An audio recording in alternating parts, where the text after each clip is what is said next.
Hey folks, Jamie Lindell here. Just wanted to go over some inlay with you today. So what we're doing is, I've carved these pieces of moose antler, and now what I want to do is I want to take them and I want to set them into this handle. Right, so I'm not going for a flush set. It's going to be slightly proud, but you can see that everything sets in pretty nicely here. And so what we're going to be doing is going over how to make that happen. So really pretty simple tools can be used. You can use some more advanced stuff if you have it. But as far as this goes, the way that I'm going to be doing it today is, the first thing that we're going to need is a sharp pencil.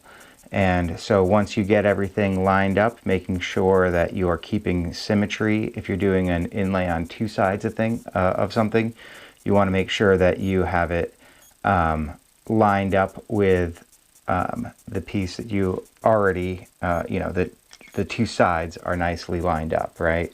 So looking at this, I'm pretty well lined up side to side.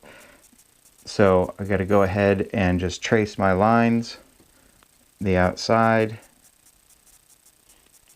making sure that I stay nice and close to the piece. One difficulty about using a pencil in all of this is that a pencil does, dull as you use it. So you want to make sure that that line doesn't get super fat. And you want to make sure that you are staying nice and close to whatever piece you are inlaying. And so there you go. So now that that line is laid in, the thing that you want to make sure is that you don't, as you are carving out that outline, that you stay just to the inside of the line that you made, because you got to remember that whatever line you make is going to be outside of the material that you are inlaying as you trace it.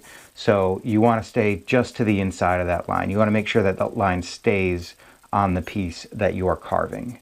Otherwise you overcarve and there's no putting that material back afterwards. So you want to stay on the inside, and then if you need to remove some material here or there, then you can, but you can never put that material back if you end up with a big gap.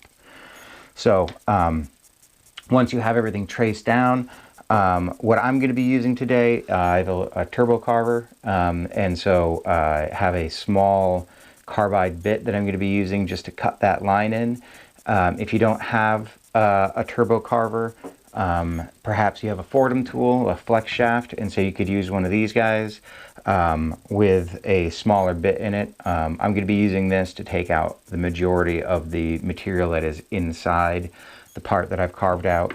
If you don't have one of those, you can use a chisel to carve inside that line and make a cut, and then carve down to that line that you've cut in to remove that material. I'm going to be using the chisel for the smoothing of the bottom of the channel basically that I'm cutting to lay in that knot work.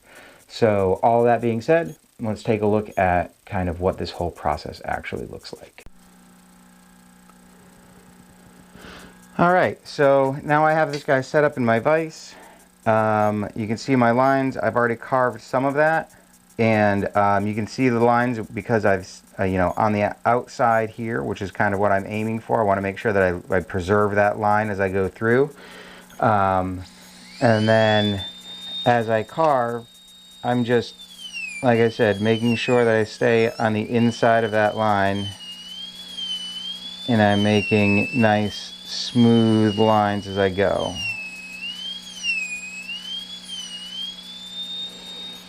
Back here I can see that I got a little bit of material inside, so I'm just gonna material left inside that line. So I want to, like I said before, you just kind of want to ease on up to that line, making sure that you're keeping things as smooth as you can. If this line gets super thick in here, it doesn't matter as long as it stays inside. It's always the most important part.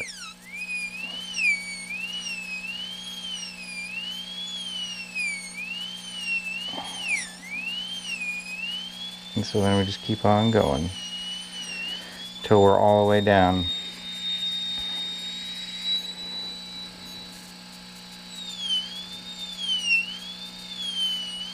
As I'm doing this carving, I like to often brace my hand to make sure that things are cutting smoothly and that I'm moving smoothly.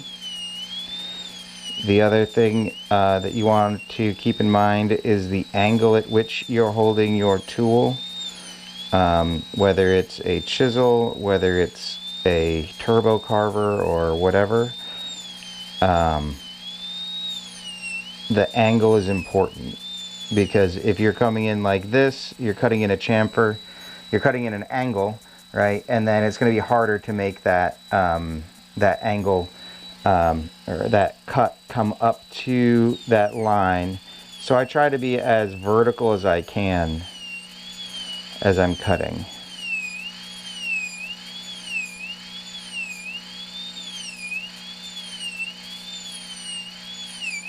And I try to keep a consistent depth, and that depth will all just depend on what you're inlaying and the thickness of it and all of that. So this is pretty much it. You just keep on going. You just keep on going until you get the whole thing carved out. So we're going to skip to all that line being established and then go from there. Alright, so now you can see that I have all of my lines carved in. Having a little brush nearby, it's always a good thing in order to just kind of clear that so you can get a better view of what you're doing. And now that I have all those lines basically carved in, what I'm going to do is I'm going to use this kind of large ball to remove material in the middle and just get as much of that out as I can. You can also use a chisel for this, but the ball ends up being pretty quick and efficient. So I'm just going to go ahead and start that.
Now, an important thing to note here is that as I'm going through, I am also leaving a little bit of material here, because that I will come in with the chisel to clean up.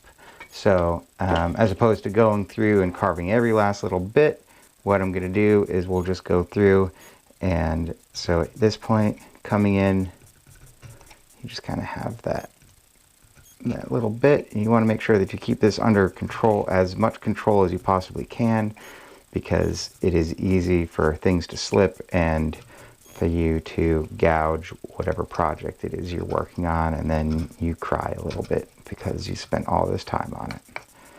So, and also one thing when you're coming in with a chisel, it's now that I've got this little bit here, I gotta work down to it as opposed to just coming in and pulling up, because that's the way that you chip things out. So, you know, with the chisels, you kind of want to work down to it, and it kind of keeps a nice hard edge that you can then work over towards. So you can see right now you know, in this little section, we're going ahead and flattening things out. And that's it. You want to make sure that you're not gouging towards your hand either, as tempting as it may be in certain spots to cut that way. You know, having buried a chisel in my hand more than once, I've now learned my lesson. So you can see you just keep on going until you make things nice and flat. And that's pretty much it. And then by the time you get things flat, you end up, and you can see I'm not perfectly flat, but I'm fairly flat here on this side, right? And everything to the proper depth. Then you'll be able to lay your piece in.